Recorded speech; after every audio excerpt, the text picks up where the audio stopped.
नमस्कार दोस्तों, crescent education classes में आप सभी का स्वागत है। दोस्तों एक बहुत इंपॉर्टेंट न्यूज़ निकल कर आ रही है। एलटी अभ्यर्थियों को दोस्तों कोर्ट से मिल गई है राहत। मैंने कल आपको बताया था कि बहुत इंपॉर्टेंट सुनवाई होने वाली है 24 सितंबर को उत्तराखंड हाई कोर्ट में। और दोस्तों कल बहुत अच्छी खासी सुनवाई हुई है, 2 घंटे से ज़्यादा दोस्तों ये सुनवाई चली और इसमें दोस्तों एलटी अभ्यर्थियों को कोर्ट से राहत मिल गई। हम यहाँ पर बात कर रहे हैं एलटी हिंदी, एसएसटी और फिजिकल एजुकेशन के छात्रों की। दोस्तों इनकी भर्ती पर जो स्टे लगा हुआ था वो कोर्ट ने हटा दिया है और कुछ कंडीशन के संग दोस्तों हटाया है।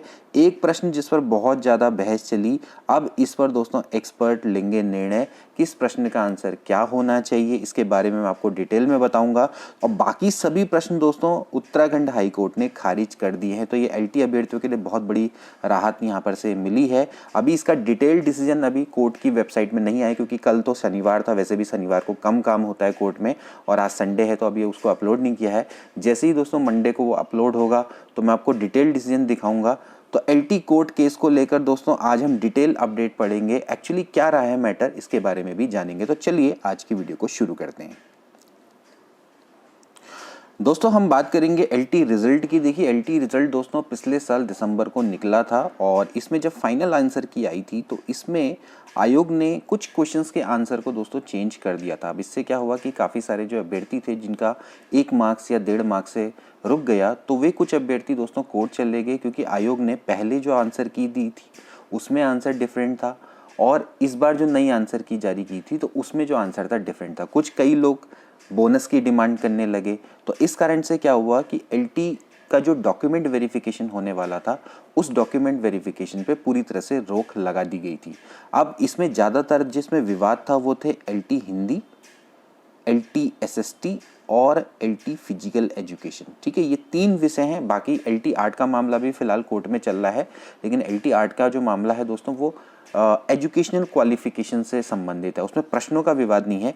ये जो थे हिंदी, एसएसटी और फिजिकल एजुकेशन, यहाँ पर दोस्तों प्रश्नों का मामला था और इस कारण से पूरी एलटी भर्ती प्रक्रिया पर रोक लगा दी गई थी। एलटी डॉक्यूमेंट वेरिफिकेशन का कार्यक्रम भी निर्धारित कर दिया गया था यूके के द्वारा, लेकिन इस पर रोक लगा दी गई क्योंकि काफ़ी सारे अभ्यर्थी कोर्ट चले गए थे। उनका ये मानना था कि आयोग ने प्रश्नों के उत्तर को चेंज कर दिया है और कुछ प्रश्न पर भी उन्होंने आपत्ति लगाई थी। बहुत सारे प्रश्न थे, 9 से 10 प्रश्न थे आई थिंक, जिन पर सुनवाई कोर्ट में चल रही थी और अभ्यर्थियों का कहना था कि ये सारे के सारे प्रश्न आयोग के द्वारा गलत दिए गए हैं इनका उत्तर, तो इसमें बोनस दिया जाए। ओके, इस तरह की दोस्तों मांग थी।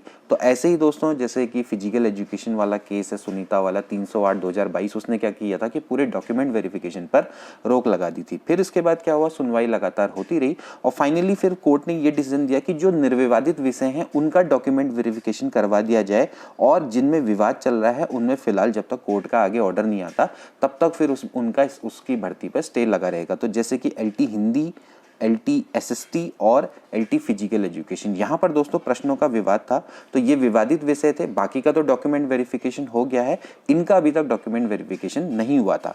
अब इनमें दोस्तों कुछ प्रश्न ऐसे थे जिन पे बहुत ज़्यादा दोस्तों विवाद चल रहा था, जो विवाद का कारण थे। देखिए उनमें से जैसे एक पहला प्रश्न मैं आपके सामने मैंने यहाँ पर रखा हुआ है। ये प्रश्न दोस्तों यहाँ पर सबसे ज़्यादा विवाद का विषय बना है और अभी तक इस पर कोई निर्णय नहीं आया और अब इस प्रश्न पर दोस्तों जो निर्णय है वो एक्सपर्ट के हवाले दोस्तों कर दिया गया है। अब एक्सपर्ट ने जो इसका आंसर दिया है दोस्तों वो दिया है वेबस्टर शब्दकोश। ठीक है, अब आप इस प्रश्न को जरा ध्यान से देखें। किसके अनुसार विकास परिवर्तन की वह श्रृंखला है जिससे जीव भ्रूणावस्था से परिपक्वता की अवस्था तक पहुंचता है। तो इसमें दोस्तों जो आयोग ने शुरुआत में आंसर दिया था वो था वेबस्टर शब्दकोश और लास्ट में भी यही दिया था, सेकेंड वाली जब फाइनल वाली आई थी। लेकिन इसमें जो कोर्ट गए लोग, उनका ये मानना था कि ये जो डेफिनेशन है वो मुनरो के द्वारा दी गई है। अब ये मुनरो के द्वारा अगर ये डेफिनेशन दी गई है तो फिर इसमें ये होना चाहिए कि बोनस मिलना चाहिए, ये उनकी डिमांड थी। ठीक है, तो आप इसको जरा सा इंग्लिश में भी देख लीजिए। इंग्लिश में क्या डेफिनेशन है, development is the series of changes with an organism undergoes in the passing from an embryonic state to maturity. Embryonic state of maturity, ठीक है, स्टेट टू मैच्योरिटी, ठीक है। तो यहाँ पर दोस्तों जो वर्ड है मैच्योरिटी, इसको लेके विवाद था। यहाँ पर मैं आपको इसका थोड़ा सा दिखाना भी चाहूँगा इसका प्रूफ कि देखिए अग्रवाल पब्लिकेशन की बुक है।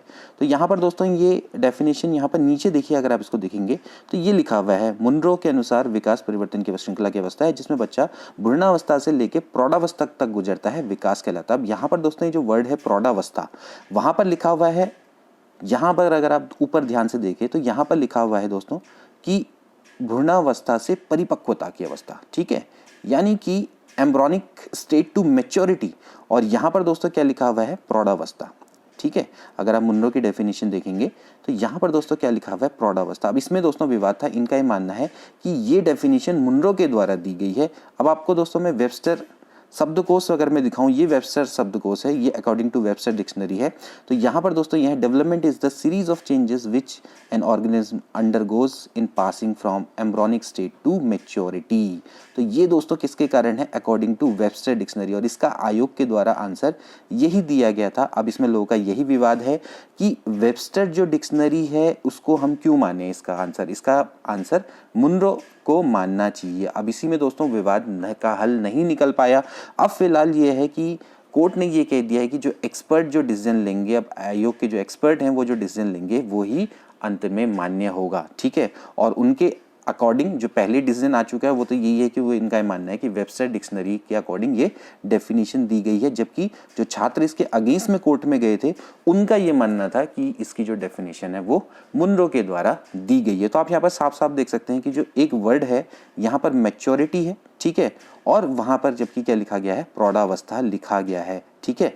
मैच्योरिटी और यहाँ पर है प्रौढ़ावस्था, इसका दोस्तों यहाँ पर वर्ड इस तरह से कोर्ट ने इसको में इस केस की सुनवाई दोस्तों यहाँ पर हुई है, ठीक है। तो यहाँ पर आपका साफ साफ आप देख सकते हैं परिपक्वता और प्रौढ़ावस्था, इससे दोस्तों ये डेफिनेशन अपने आप अलग हो जाती है, ठीक है।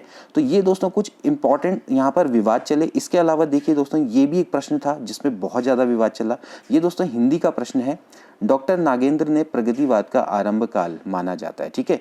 तो ये भी दोस्तों एक प्रश्न था जिसमें मैंने आपको लास्ट में बताया भी था कि जो डॉक्टर नागेंद्र है, प्रोफेसर नागेंद्र है, इनकी बुक को मंगाया गया था, ठीक है। तो ये दोस्तों ये विवादित था। इसका जो प्रश्न का आंसर है वो 1936 दिया गया था, जबकि इस पर आपत्ति लगाने वालों का कहना था कि इसका आंसर 1938 होना चाहिए। तो इसमें फिक्स नहीं है तो इसका भी बोनस दिया जाए।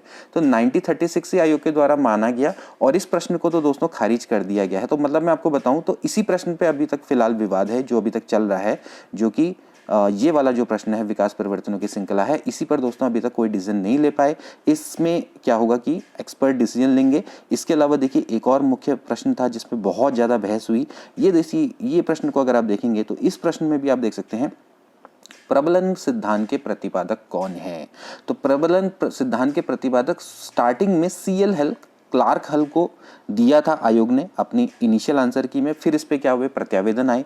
प्रत्यावेदन के बाद में इसका जो आंसर है दोस्तों स्कीनर कर दिया गया। अब इसके अगेंस्ट में भी कई सारे लोग कोर्ट में चले गए। तो इसमें भी दोस्तों बहुत ज़्यादा विवाद हुआ, लेकिन फाइनली दोस्तों ये माना जाता है कि जो इंग्लिश में होता है वही करेक्ट माना जाता है। सो प्रोपाउंडर ऑफ रेनफोर्स थ्योरी, यहाँ पर दोस्तों क्या लिखा हुआ है, रेनफोर्समेंट थ्योरी, जिसको कि हम पुनर्बलन बोलते हैं हिंदी में।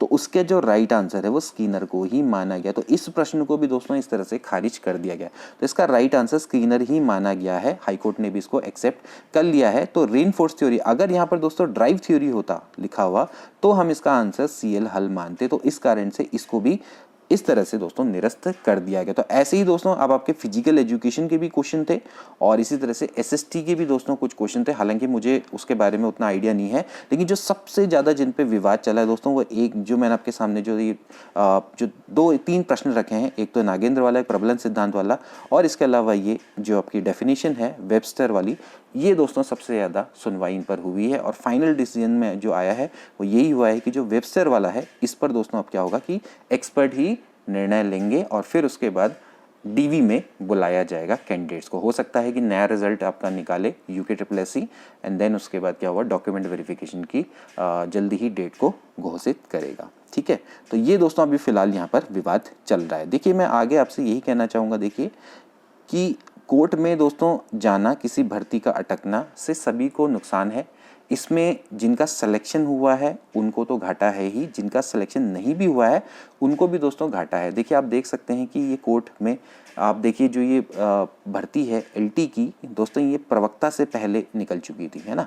लेकिन आप देख सकते हैं कि प्रवक्ता की भर्ती खत्म होके, प्रवक्ता में भी दोस्तों कई सारे क्वेश्चंस में विवाद था, ठीक है, आप लेक्चरर की बात करें, लेकिन वहाँ पर क्या है कि इस तरह का विवाद नहीं पकड़ा, ना कोई तूल पकड़ा गया, और इस कारण से प्रवक्ता की भर्ती पूरी हो चुकी है। और अब नई प्रवक्ता की भर्ती, यानी कि हम नई लेक्चरर की वैकेंसीज की बात अब दोस्तों कर रहे हैं। लेकिन एलटी में दोस्तों जिस तरह का भी विवाद हुआ है, इस कारण से नई भर्ती निकलना भी दोस्तों मुश्किल हो गया। अगर इस तरह का कार्य नहीं होते, मतलब कि इस तरह के स्टे नहीं लगते, तो आज के समय पे एलटी भर्ती प्रक्रिया पूरी हो गई होती, और जिससे जो नई कैंडिडेट्स हैं उनको भी जल्दी ही आने का मौका मिलता। तो मेरी आप सभी दोस्तों आप सभी लोगों से अपील है कि इस तरह के कार्यों में ना पड़े, ठीक है। जब तक आप बिल्कुल 100% श्योर नहीं है, थोड़े से फायदे के लिए किसी भर्ती पर रोक ना लगाएं, कोर्ट का रुख ना करें, क्योंकि इससे आपको ही नुकसान है। इसमें आप ही मान के चलिए कि इसमें लाखों रुपए खर्च हुआ है अभ्यर्थियों का भी, और जो इसके अगेंस्ट में लड़ रहे हैं उनका भी, ठीक है ना। तो आप एक तरीके से देखेंगे समय की बर्बादी है, और इसके अलावा जो आगे आने वाली जो पोस्ट हैं वो भी दोस्तों जल्दी नहीं आ पाएगी। हो सकता था कि अगर ये एलटी भर्ती जल्दी हो जाती तो फिर अब की एक भर्ती प्रक्रिया जब पूरी हो जाती तो उसके बाद जो नेक्स्ट भर्ती प्रक्रिया है उसको स्टार्ट किया जा सकता है। अब जब तक ये केस चलेगा, जब तक इनको ज्वाइनिंग नहीं मिलेगी, तब तक नई भर्ती का निकलना भी क्या होगा, मुश्किल होगा। तो ऐसे में घाटा आप लोगों को ही है। तो इस तरह के विचारों से हमेशा दोस्तों दूर रहें। कोशिश ये करें कि कोई भी जो भर्ती है वो जल्दी हो। इसमें सरकार को भी आपको सहयोग करना पड़ेगा। सहयोग किस तरह से करेंगे कि कोशिश ये रहे कि अगर क्वेश्चंस मान लेते हैं, जब तक आप 100% श्योर ना हो तब तक इस तरह के डिसीजन ना लें, और कोर्ट में भर्ती में स्टे से दूर रहें, ठीक है। तो ये मेरी दोस्तों आप लोगों से अपील है। तो ये फिलहाल अभी जितने भी लोग हैं जिनका मतलब जो एलटी हिंदी वाले हैं, एलटी एसएसटी वाले हैं, या फिर एलटी फिजिकल एजुकेशन वाले हैं, उनको मेरी ओर से बहुत बहुत शुभकामनाएं।